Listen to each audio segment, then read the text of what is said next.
안녕하세요. 이슈를 대신 읽어주는 남자 이대남입니다. 지난 4월 전 여자친구가 운영하는 카페에 몰래 들어와 커피를 마신 남성이 경찰에 의해 체포됐습니다. 이놈은 전 여자친구를 강제로 성폭행하고 피해자가 이별을 통보하자 4일간 문자 61개와 전화 30통을 하면서 피해자에게 스토킹을 했고 자신의 전 여자친구가 운영하는 카페에 몰래 들어와서 커피를 마시다가 경찰에 체포된 것입니다. 가해자의 나이는 20대라고 밝혀졌고 경찰은 가해자에게 구속영장을 신청했지만 가해자의 주거가 일정하고 증거인멸 우려가 없으며 성범죄에 대해서는 다퉈봐야 한다면서 법원이 영장을 기각을 했는데요. 법원에서는 성폭행은 헤어지기 전이니 강제인지 합의에 의한 것인지 따져봐야 하고 굳이 도망갈 것 같지 않으니까 구속을 시킬 필요가 없다고 판단한 것입니다. 이렇게 가해자의 인권을 끔찍히 생각한 법원의 판단으로 피해자는 어떻게 되었을까요?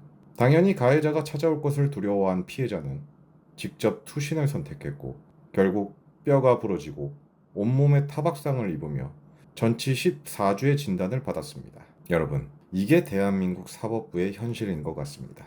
저놈은 여자친구와 헤어지고 난 뒤에 수십 차례 전화를 하고 수십 통의 문자를 했습니다.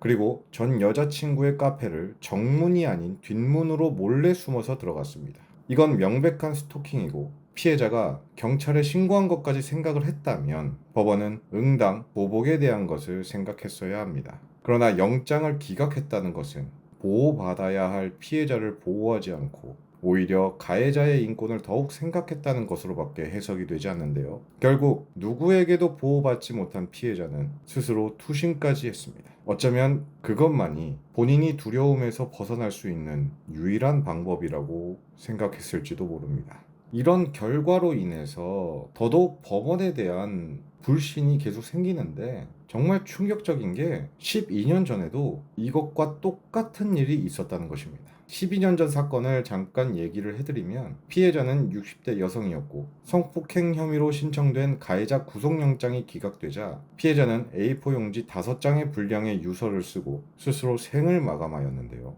유서에는 한 여성의 인격과 미래를 파괴한 가정 파괴범이 이에 대한 죗값을 받아야 함에도 법적 절차는 제가 기댈 곳이 없다. 성폭행 당한 뒤 정신적인 고통으로 약과 주사가 효과가 없었다. 흉악범에게 적법한 처벌이 내려지길 하늘에서 지켜보겠다. 이렇게 적었습니다.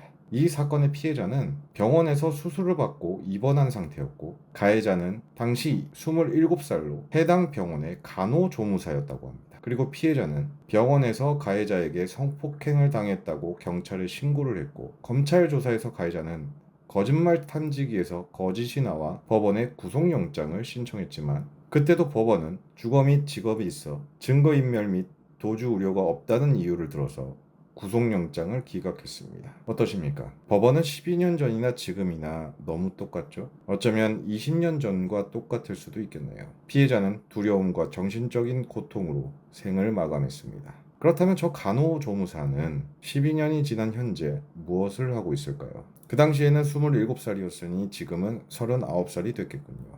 어쩌면 지금까지 계속 간호조무사 일을 하면서 결혼도 하고 자식도 낳고 아주 편하게 잘 살고 있지 않을까요? 저는 솔직히 저런 놈들은 신상을 모두 공개해야 한다고 생각을 합니다. 미량 가해자들도 그렇지만 대한민국은 가해자들이 더 잘 사는 나라입니다. 결국 이번 사건도 시간이 지나면 12년 전 사건처럼 어느 누구도 기억을 못할 것이고 오로지 피해자만 고통 속에 평생을 살고 불안에 떨며 살겠죠. 하지만 가해자는 행복하게 본인의 가정까지 꾸리며 즐겁게 살 겁니다. 이런 불공평함을 없애기 위해서라도 저런 범죄자들의 신상을 모두 공개해서 최소한 사람들의 손가락질도 받고 망신을 당해봐야 본인이 한 짓에 조금이나마 후회를 하지 않을까 싶은데요.